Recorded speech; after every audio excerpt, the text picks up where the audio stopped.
നഹ്മദുഹു വ നുസല്ലി അലാ റസൂലിഹിൽ കരീം അമ്മാ ബഅദ്. ഒരു കാലത്ത് RSS പ്രവർത്തകനായിരുന്ന മുഹമ്മദ് ബിലാൽ വീണ്ടും തന്റെ മനസ്സ് തുറക്കുകയാണ്. ഒരു സമയത്ത് സംഘപരിവാറിന്റെ ശാലകളിൽ പ്രവർത്തിച്ചിരുന്ന അദ്ദേഹത്തിന്റെ ഹൃദയത്തിൽ ഈമാനിന്റെ ഇസ്ലാമിന്റെ വെളിച്ചം പ്രവേശിച്ചപ്പോൾ ആ ഇസ്ലാമിലൂടെ തനിക്കുണ്ടായ അനുഭവങ്ങൾ പങ്കുവെക്കുകയാണ്. സുന്ദരമായ ജുബ്ബയും തൊപ്പിയും സുന്നത്തായ താടിയും. മാഷാ അല്ലാഹ്. ഞാന് 1998 ഇസ്ലാം മതം സ്വീകരിച്ചതാണ്. RSSന്റെ പ്രവർത്തകനായി, ഒരു BJPയുടെ മുഴുവൻ സമയ പ്രവർത്തകനായ ഒരു കാലഘട്ടം കഴിഞ്ഞുപോയി. അതും ഹബീബിന്റെ മദീനത്തുൽ മുനവ്വറയിൽ വെച്ച്. ഇന്ന് ആ മുഖത്ത് നോക്കിയാൽ ഈമാനിന്റെ കിരണങ്ങൾ വിടരുകയാണ്. മദീനയിൽ ഉംറക്കെത്തിയ അദ്ദേഹം പ്രവാചകനെ സംബന്ധിച്ച് വായ്തോരാതെ സംസാരിക്കുന്നു, വാഴ്ത്തുന്നു, പുകഴ്ത്തുന്നു. ഇസ്ലാമിലെ ഐക്യം, തൊട്ടുതീണ്ടൽ ഇല്ലായ്മ, സമത്വം, ഇതിനെപ്പറ്റിയെല്ലാം അദ്ദേഹം വിവരിക്കുകയാണ്. ജാതിയും മതവും കുലവും നിറവുമൊക്കെ നോക്കി മാറ്റി നിർത്തപ്പെടുന്ന ഈ കാലഘട്ടത്തിൽ ഇസ്ലാമിലെ സമത്വം പഠന വിഷയം തന്നെയാണ്.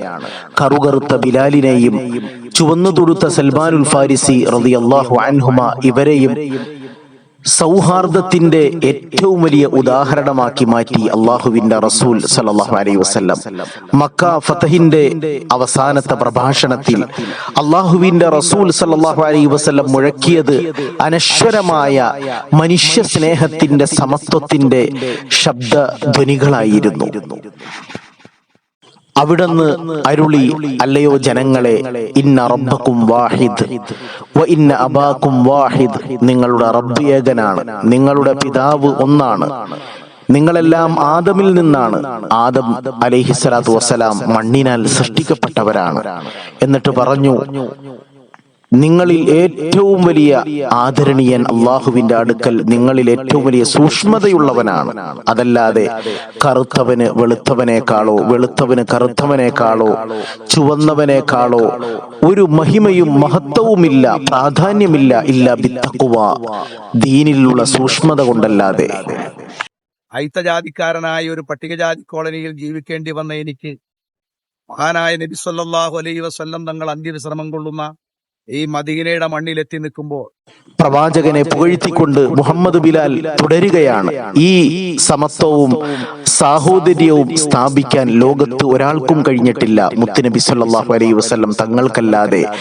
ആ സുന്ദരമായ നിമിഷങ്ങൾ മദീനത്തുൽ മുനവ്വറയിൽ നമുക്ക് കാണാൻ കഴിയുമെന്ന് അദ്ദേഹം ഉറപ്പിച്ചു പറയുകയാണ്. അല്ലാഹു സുബ്ഹാനഹു വ തആല അദ്ദേഹത്തിന്റെ ഹിദായത്തിനെ കബൂൽ ചെയ്യുമാറാകട്ടെ. നമുക്കും ആ പുണ്യ റസൂലിനെ സ്നേഹിക്കാൻ, മദീനത്തുൽ മുനവ്വറയിൽ വന്നണയാൻ തൗഫീഖ് നൽകി അനുഗ്രഹിക്കുമാറാകട്ടെ.